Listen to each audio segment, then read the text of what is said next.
So let's hear it for Billy Mixer again.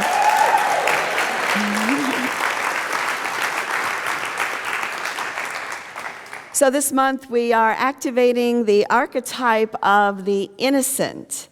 So I invite you to touch into that child, the playful spirit that is the innocent within you. And the key to activating the innocent is to be aware of what's going on in your mind, body, and spirit, to be aware of what's going on in your life and in the world, and to see clearly but not get cynical or hardened by anything that is happening in the outer world. The innocent expects good in others and in all situations, not in a Pollyannish way, but in kind of a wisdom keeper way.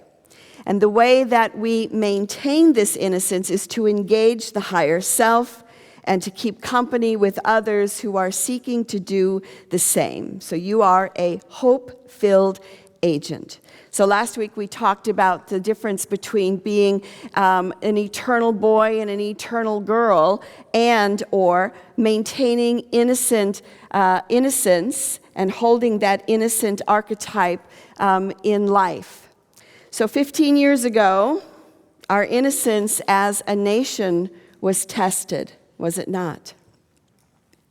None of us will ever forget where we were on that day, or how we responded, or what we were doing. You know, it's almost as if time stopped, didn't it? And it was so quiet without the planes in the air, and wondering where our loved ones were and what was going to happen next. And so I know that we just had 5 minutes of silence in our meditation, but I think it appropriate just to kind of take in the sacredness of this day that is a part of our collective hearts, our collective experience, and our collective memories.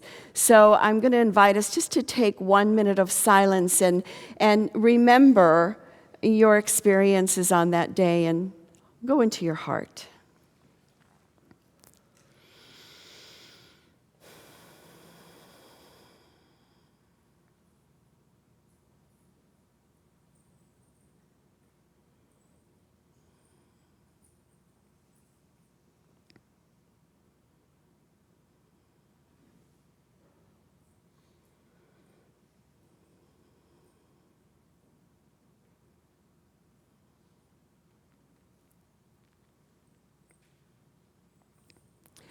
And I invite you to take a deep breath into your heart.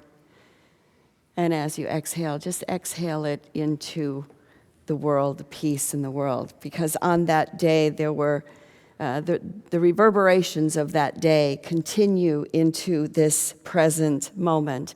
For us, a sense of safety was gone and the world was changed.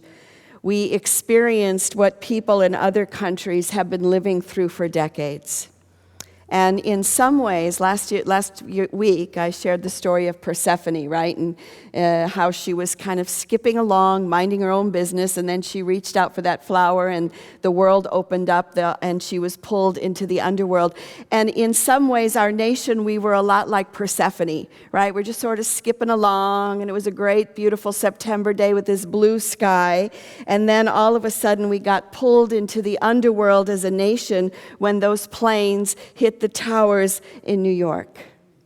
And we were pulled into the underworld, and our innocence was tested. So here we are 15 years later looking back. And I mean, some of the obvious things that have happened since then is that flying has become a totally different experience than what it was before 2001. It used to be kind of fun and exciting, and now it's like, whoa, you got to get yourself ready because you're going to fly. The issues in the Middle East have gotten worse, not better. And when what was once an experience out there that was happening somewhere else, the violence, is now present in our lives, in our daily lives. So I think it appropriate that we stop on this day. It's appropriate that it falls on a Sunday, and to ask ourselves, what are some of the lessons that we can learn from 9/11, and how does it engage the innocent in us, and how do we maintain that innocence? So Sandy Dahl, she's the wife of the pilot from Flight 93, said, "If we learn nothing else from this tragedy, we learn that life is short and there is no time for hate." And did we not get it on that day? I mean, we sort of connected all as one. We became, at least in a nation, we became one nation. We all became New Yorkers on that day. Because the truth is, we never know when our last moment is going to be. We don't know, like when we say goodbye to somebody, if that's going to be the last time we say goodbye to them, or if we'll see them in a couple hours or the next day, right? So, my 18-year-old cousin was an usher at big events in Chicago, concerts and things like that. And I was in my mid-20s, and he said to me, "You know, Paul McCartney's in town." This is in the 70s. I was a Paul McCartney fan even back then. And he said, "You know, I could get you into that concert for free." He was trying to be like the big guy. And I was like, "Oh, really? You could get me in the concert for free?" And he said, "Absolutely." And I said, "All right, well, I might show up." So the night of the concert, I scoped out all the doors to try to figure out which door he was working. And people were coming through with their tickets. And he had the look of being extremely harassed on that day. And he would not look up. He was just looking at people's tickets and then passing them through. So I came through the line and I had my hands like this. And then he looked down at my hands and I opened them and they were empty. And he got this look on his face like, "Oh, brother," you know, gearing up for a fight. And then he looks up and he sees that it's me and he goes, like that. And of course, you know, then I got in, but then I had a whole other layer to get through to get into the next door. But luckily, my dad was a cop, so he also worked the beat at the concerts. So I said, "I'm Warren's daughter," and I got in. My cousin was dead 2 weeks later. And that was the last time I saw him. And when I reflect back on that, I think, you know what, that was probably a great way to say goodbye to somebody, because we couldn't talk, but there was that moment of making eye contact, like, "Oh, I see that it's you, move on." And so there was like this soul thing that happened between us in our last encounter. Think about the times that you have heard that a loved one or a friend has made their transition, and maybe you haven't seen them lately, and you have to pull back and you have to recall that moment of, when was the last time I talked to this person? When is the last time I saw this person before they moved on? This is one of the lessons of 9/11, is to not let those moments go by for the people that we are connected to the people that we love, to let them know how much we care and to be present with them. I think the second lesson of 9/11 is to seek to understand rather than to react. Jesus said it this way when he said, "You have heard that it was said, 'You shall love your neighbor and hate your enemy.' But I say to you, love your enemies and pray for those who persecute you, so that you may be children of your Father in heaven. Be perfect, therefore, as your heavenly Father is perfect." So he's taking this Old Testament law, which says an eye for an eye, a tooth for a tooth. It says, if someone hurts you, you hurt them back. And he's taking this whole concept and he's flipping it upside down. And he's saying, you've heard that it said that you have to hate your enemies, but I'm telling you, you have to love them, that you have to love the people who persecute you, that you have to pray for them, because you are perfect. In other words, that Spirit of God, that Spirit of Christ, that perfection is within every single human being. It is not limited to certain people and not to others, but that perfection is within us all. And I think what he's asking us to do in situations like 9/11 or even in our personal lives is to step up a little higher, to step out of the situation that we're in so we can see it from a different perspective and know that perfection that exists within and without, that is all around us. Jesus had said that in order to enter the kingdom of God, we must become as little children. We talked about that last week. And what are the characteristics of little children? It's curiosity. It's a sense of fun. It's creativity. It's humility, but it's also free of prejudice, right? Our children are free of prejudice. They are taught that by us, but when they are children, they are free of prejudice. So it speaks to that whole issue. So what I have also come to understand is, from this scripture, is I think that we have, and I know I have, more understanding and compassion when I know somebody's story, right? I may think someone's a total jerk or whatever, but when I hear what someone has gone through, or perhaps even what their day is, it's like, okay, now I get it, now I understand. Now it's like I'm less likely to be persecuting or whatever. I'm more inclined to be compassionate and to be understanding.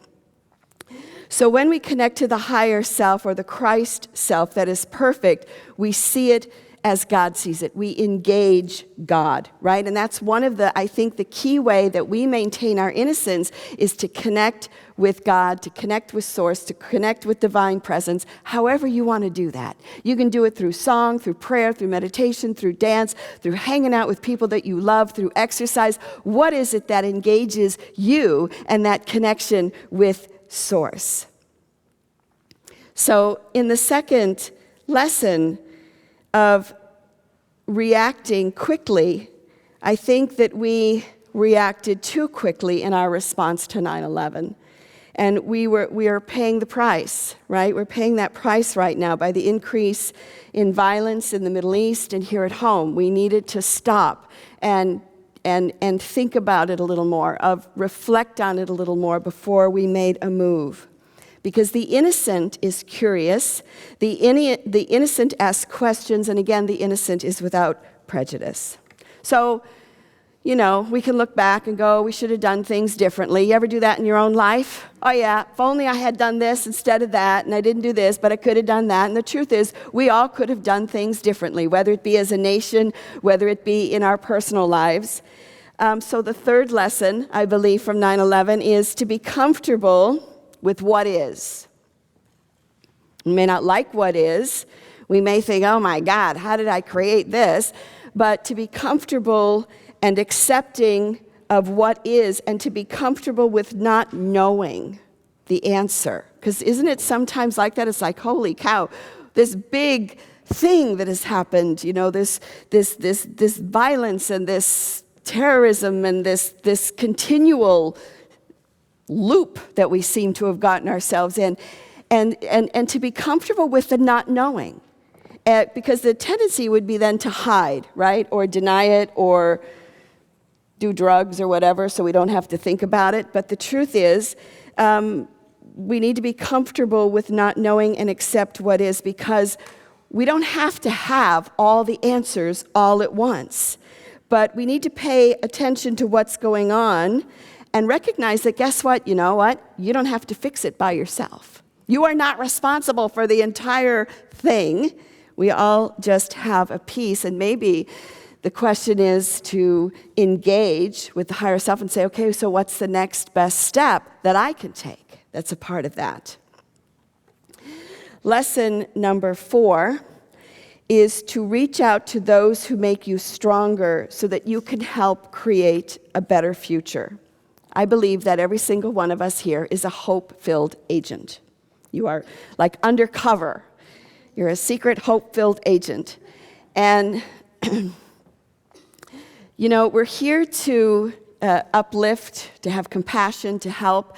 But one of the questions that I would invite you to sit with today is, in your helpfulness, and I know that many of us here are altruists, there's much help we do. Are you conscious of when it's too much for you? In other words, when you're burnt out, when you're too stressed, and when it's too much? Because I've recognized that it's just as important to surround ourselves with people who lift us up as it is for us to do the helping, right? And sometimes I think that in our wanting to help, that we can sacrifice oneself in order to become helpers. Does any of this make any sense? Yeah. So I'm having an experience this week with a friend of mine who has come to stay with me because she had a hip replacement. And you know how you hang out with your friends and you have coffee and tea and it's cool, you know them forever, it's great. But when they're in your house, it's a different story. You get a different view of people that you may not have seen before. And what I have noticed about my friend is that she complains almost all the time. And it's like, how did you sleep? Oh, I didn't sleep very well. Oh, was this? And it's just this constant thing. And she's been with me now for almost, feels like 2 weeks, but I guess it's only been a week and a half. But I'm noticing that it's affecting me. I'm noticing that my home environment, I mean, we're not like positive mental attitude at our house, like, hey, how you doing? Everything's fine and great. You know, it's not that. But there's an appreciation that we've learned to cultivate and a gratefulness, you know, that is just kind of the atmosphere of our home. And I feel like our home now has become this kind of this negative, spinny thing, and what I'm noticing is that I'm affected by it. And so that's part of why I'm moving into this today, because we do want to help, and I do want to help. I want the compassion and the kindness, and I adore this person, and recognizing that it's affecting me. And I know I can't be the only one. Anybody else have any situations like this in your life? Look around the room. So Marcia Rattan sent me an article this week by David Spangler. And I think in some ways he speaks to this issue, because he's talking about how do you uplift, not just, you know, the country with the war, but just the economy, everything. It's all so big that we can go forget about it. I just don't even want to step into this. And what he said, and I'll just quote him directly, he said, I may not know what I'm capable of until I see someone else discovering and manifesting their own capabilities. When I stand in my own agency and act creatively to shape a positive future, I may be inspiring and encouraging others to believe in their creative power as well. We can all benefit from collaborating in a community of love and being hope-filled agents for one another. So basically what this is saying is, it's just as important to help other people as it is to help yourself. And one of the ways that we help ourselves is like, I can watch how you do life. And I can see how you're being creative. I can see how you handle difficult situations in your life. And when I see you do it, it's like, oh, maybe I can do that. It's not like because you're preaching to me or you're telling me something, but it's through my observation of what you're doing. And that's the importance of community. And again, and I think that is a lesson of 9/11. The lesson number 4 is to reach out to those who can make you stronger so that you can help create a better future. So when you think about your life and the people you surround yourself with, here's the question: do they make you stronger, or are you weaker because you're the strong one who's helping them?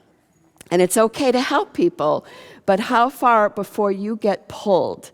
And then know that you need to come back to center, not only, number 1, of course, with God, with Spirit, but then with your friends who support and see you in can see a higher place. So 15 years ago, I believe that we were initiated into the underworld as a nation, that we're skipping along like Persephone, we're innocent, we're enjoying a beautiful day, and then the ground opened up and the planes fell out of the sky. So we are not the same people that we were before 9/11. But here's the deal: Persephone returned changed. She came back different. She came back with wisdom. Her innocence took on a different texture. The innocence of living with witnessing tragedy, not closing one's eyes to it, but seeing it, and still expecting, calling out, and seeing the good. So, the 4 lessons of 9/11. Number 1, be present to one another, because you don't know when the last time is that you're going to look into those beautiful eyes of someone that you love. Number 2, seek to understand rather than react. Sometimes all it takes is knowing someone's story and where they came from, and it clears up the whole thing, and we can let it go. The third is to be comfortable with not having to know the solution to everything, and to be willing to sit with what is. Because once we sit with what is, then we can do something. And finally, reach out to those who make you stronger. So as we move continually into this innocent, be a hope-filled agent. Not in a Pollyannish way, but in a wisdom keeper way. And may we remember this day that happened 15 years ago. May we hold it in our hearts, but may we walk forward with eyes open, with hearts open, so that together we can create a new future and a better world. Thank you.